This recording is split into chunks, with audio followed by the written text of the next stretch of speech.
Hello friends, तो कैसे हैं आप सब। आई होप आप सब बहुत अच्छे होंगे। तो आज की इस वीडियो में हम क्या देखने वाले हैं, हम देखने वाले हैं एनसीईआरटी ज्योग्राफी क्लास 10th और चैप्टर 3। ठीक है, चैप्टर का नाम क्या है, कृषि, जिसको हम इंग्लिश में क्या कहते हैं, एग्रीकल्चर। ठीक है, तो चलिए स्टार्ट करते हैं चैप्टर को। ये काफ़ी यूजफुल होने वाला है और काफ़ी अच्छा चैप्टर है। चैप्टर का नाम जैसे मैंने बताया आपको कृषि है, कृषि को इंग्लिश में क्या कहते हैं, एग्रीकल्चर। अब ये क्या एक लैटिन वर्ड है और ये किससे मिलकर बना है, एगर प्लस कल्चर। तो यहाँ पे क्या होता है, जो एग्रीकल्चर में एग्र का मतलब क्या होता है, भूमि, और कल्चर का मतलब खेती। तो मतलब क्या है, भूमि पर खेती की जाती है, वो यहाँ पे क्या है, कृषि है। ये क्या है, एक प्राथमिक गतिविधि है। यहाँ पे फसलें, फल, सब्जियां, पशुपालन और फूल ये सब होता है। ठीक है, भारत की 2/3 आबादी देखें तो हम कृषि पर निर्भर है। कृषि के अगर महत्वपूर्ण निवेश देखें तो बीज उर्वरक हो जाता है, मशीनरी और श्रमिक है। जुताई, बुआई, सिंचाई, निराई, कटाई, ये सभी क्रियाएं क्या होती है, कृषि पर होती है, खेती में होती है, कृषि के समय होती है। कृषि की बात करें तो हमारे देश की एक प्राचीन क्रिया है। समय के साथ साथ खेती के तरीकों में भी क्या है, बदलाव आया है, नई नई टेक्निक यूज हुई है। क्योंकि सबसे पहले हम देखते हैं प्रारंभिक जीविका निर्वाह कृषि क्या होती है। तो प्रारंभिक जीविका निर्वाह कृषि क्या होती है कि इसमें होता है भूमि का एक छोटा सा टुकड़े पर पुराने कृषि औजारों पर, मतलब जो पहले होते थे औजार यूज होते थे कृषि में, जैसे लकड़ी के हल हो जाते हैं, खुदाई, इन सब का यूज होता है। लकड़ी के हल, खुदाई करने वाली छड़े और परिवार और समुदाय श्रम की मदद से की जाती है। मतलब परिवार और परिवार के लोग क्या करते हैं, यहाँ पर खेतों में काम करते हैं। यह कृषि जो है मानसून, मृदा की प्राकृतिक उर्वरता पर निर्भर करती है। उदाहरण की बात करें तो कृत्रिम दहन प्रणाली, जिसको क्या कहते हैं, स्थानांतरण कृषि भी कहते हैं, इंग्लिश में कहते हैं स्लैश एंड बर्न। अब ये क्या है, ये आपकी झूम खेती है। ठीक है, झूम खेती को पता है आपको, स्थानांतरण कृषि कहते हैं या कृत्रिम दहन प्रणाली भी कहते हैं। अब इसमें होता क्या है, पेड़ों और वनस्पतियों को काटकर इसमें जलाया जाता है, फिर उस जमीन पर खेती की जाती है। और क्या होता है, वो जो जमीन क्या हो जाती है, बंजर हो जाती है, उसकी उर्वरता कम हो जाती है, तो दूसरे हिस्से पर फिर खेती की जाती है और वो जो हिस्सा है वो बेकार हो जाता है। इसे झूम कृषि भी कहते हैं। आदिवासी समुदाय द्वारा की जाने वाली क्या है, आदिम कृषि। आदिम का मतलब क्या होता है, आदिम का मतलब होता है पुराना।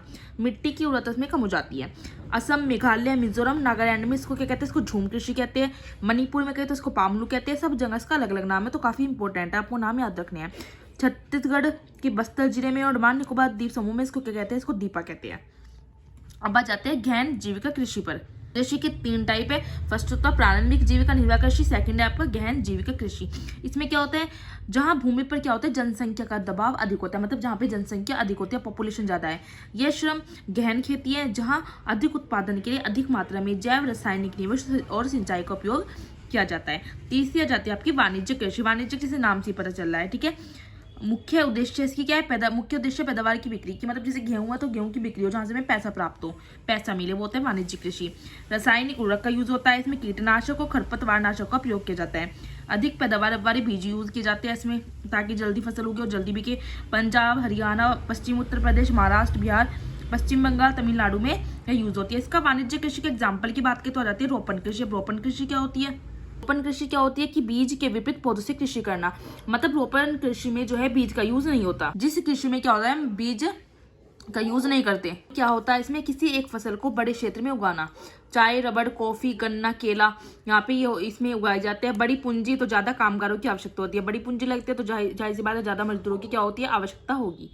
अब मैंने आपको पढ़ाया था गहन जीविका कृषि, तो उसकी कुछ समस्याएं भी है, जैसे पीढ़ी दर पीढ़ी जमीन का बंटवारा हो जाता है। छोटे आकार की भूखंड से होने वाली जो पैदावार होती है वो लाभप्रद नहीं होती। इसमें पलायन, लोग पलायन कर जाते हैं, इससे जमीन का आकार छोटा हो जाता है। ठीक है, अब बात करते हैं हम यहाँ पे शस्य प्रारूप की। शस्य प्रारूप मतलब क्रॉपिंग पैटर्न। क्रॉपिंग पैटर्न क्या होता है, फसल उगाने का क्रम, कि पहले कौन सी फसल उगती है, कौन से मंथ में, फिर कौन से मौसम में, उसके बाद कौन सी, तो सबसे पहले रबी आती है, फिर खरीफ और फिर जायद।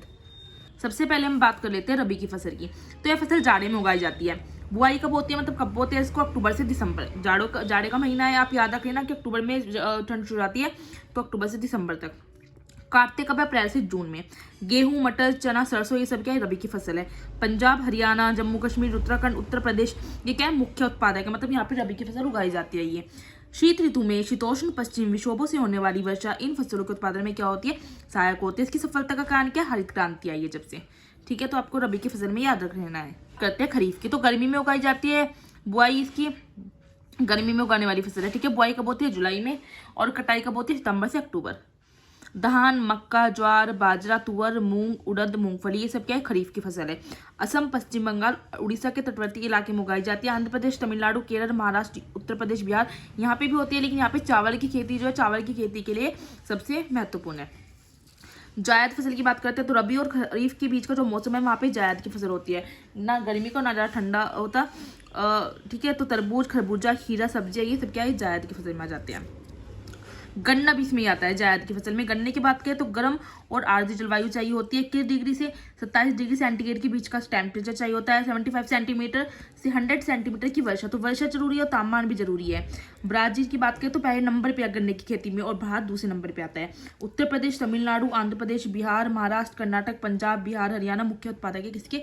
गन्ना के। आपको रखना है उत्तर प्रदेश। ठीक है, अब बात करते हैं हम दालें की।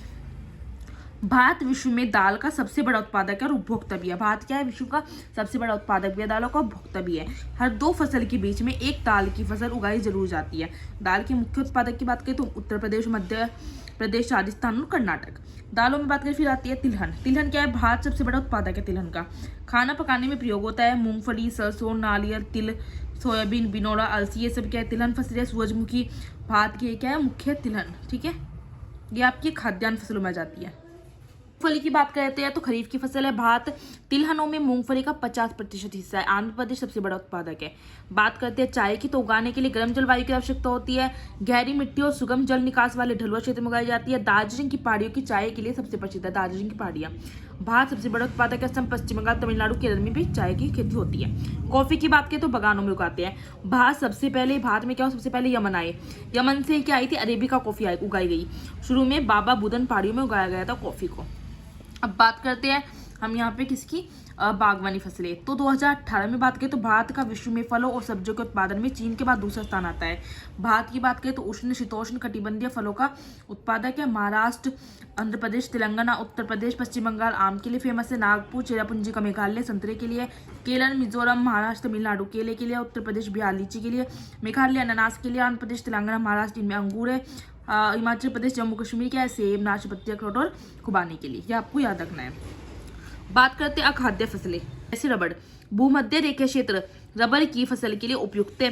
उष्ण और उपोष्ण क्षेत्रों में भी रबड़ की खेती की जाती है। 200 सेंटीमीटर से अधिक वर्षा, 25 डिग्री सेंटीग्रेड से अधिक तापमान चाहिए होता है इसको। केरल, तमिलनाडु, कर्नाटक, अंडमान निकोबार द्वीप समूह में उगाई जाती है। आर्द्र और नरम इसमें जलवायु चाहिए होती है रबड़ की खेती के लिए। बात करते हैं जूट की, तो अच्छी जल निकासी की आवश्यकता होती है और अच्छी जल निकासी वाली बाढ़ के मैदानों की उपजाऊ मिट्टी जरूर होती है। उत्पादक इसके पश्चिम बंगाल, बिहार, असम, उड़ीसा और मेघालय। कपास की बात करते हैं तो भारत कपास का तीसरा सबसे बड़ा उत्पादक है। उच्च तापमान, हल्की वर्षा में उगाया जाता है। दक्कन पठार के शुष्क भाग फसल को पकाने में 6 से 8 महीने लगते हैं। और महाराष्ट्र, गुजरात, मध्य प्रदेश, आंध्र प्रदेश, तमिलनाडु, कर्नाटक, हरियाणा, उत्तर प्रदेश क्या है? कपास के उत्पादक है। ये जाता है तकनीकी और संस्थागत सुधार। सरकार प्रथम पंचवर्षीय योजना में मुख्य फोकस जो था भूमि सुधार पे था। कृषि में सुधार की बात करें तो 1960 से 1970 के दशक में कृषि सुधार की जो शुरुआत हुई। हरित क्रांति, श्वेत क्रांति अपनाई गई। इस सुधार लाने के लिए फसल बीमा का प्रावधान हुआ।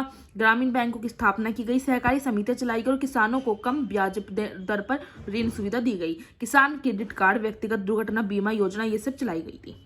अब आ जाता है भूदान। तो भूदान क्या होता है? ग्रामदान और भूमि सुधार पहली पंचवर्षीय योजना का मुख्य लक्ष्य थे। विनोबा भावे ने भूदान आंदोलन चलाया था। भूदान आंदोलन किसे चलाया था? विनोबा भावे जी ने। बड़े किसान, इसमें क्या था कि बड़े किसान अपनी कुछ जमीन भूमि किसानों को दे दे ताकि वे खेती कर सके। खाद्य सुरक्षा, तो खाद्य पदार्थों की सुनिश्चित आपूर्ति और जन सामान्य के लिए भोज्य पदार्थों की उपलब्धता क्या कहलाती है? खाद्य सुरक्षा। अब सरकार ने भोजन की उपलब्धता सुनिश्चित करने के 2 घटकों को बनाया है, बफर स्टॉक और सार्वजनिक वितरण प्रणाली, मतलब PDS, पब्लिक डिस्ट्रीब्यूशन सिस्टम। ये क्या है? सार्वजनिक वितरण प्रणाली। PDS क्या होता है? गरीबों को रियायती कीमतों पर, मतलब बहुत कम कीमतों पर खाद्यान्न और अन्य आवश्यकताएं उपलब्ध करवानी। अब ये जो खाद्य सुरक्षा करता कौन है? तो ये भारतीय खाद्य निगम करता है। ठीक है, भारतीय खाद्य निगम खाद्यान्न की खरीद और भंडारण के लिए जिम्मेदार है। बात करते हैं अब कृषि में वैश्वीकरण का प्रभाव। अब वैश्वीकरण क्या होता है? बच्चों को ये नहीं पता होता है, इंग्लिश में कहते हैं रिबलाइजेशन। विभिन्न देशों के बीच परस्पर संबंध और तीव्र एकीकरण की प्रक्रिया को कहते हैं वैश्वीकरण। 1990 के बाद क्या होता है? वैश्वीकरण के तहत भारत में किसानों को अंतर्राष्ट्रीय बाजार में नई चुनौतियों का सामना करना पड़ा। भारतीय कृषि उत्पाद अन्य देशों में अत्यधिक सब्सिडी वाली कृषि के कारण विकसित देशों का प्रतिस्पर्धा करने में सक्षम नहीं थे। तो इस भारत में क्या हो? वैश्वीकरण का अत्यधिक इफेक्ट पड़ता है, बहुत ज्यादा प्रभाव पड़ता है। तो चैप्टर क्या हो जाता है आपका खत्म। स्टार्टिंग से दिखा रही हूँ, वीडियो को पॉज करना है, अपने नोट्स बनाने हैं।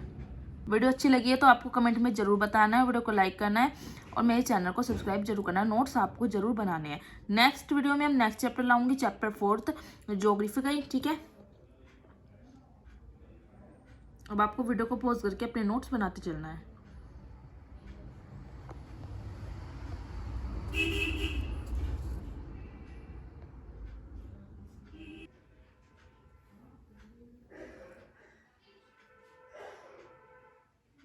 जैसे मैंने हाईलाइट किया था तो कम से कम आपको हाईलाइट करना ही है, ताकि इंपॉर्टेंट पॉइंट पर आपकी जो है एकदम से नज़र चली जाए, ठीक है। और ज्योग्राफी काफ़ी इंपॉर्टेंट है एनसीईआरटी के, तो अच्छे से आपको लर्न करने हैं ये। और वीडियो के कमेंट में आपको ज़रूर बताना है कि आपको वीडियो कैसी लगी है, ठीक है। चलिए अब हम मिलते हैं हम नेक्स्ट वीडियो में। आपको नोट्स अपने ज़रूर प्रिपेयर करने हैं।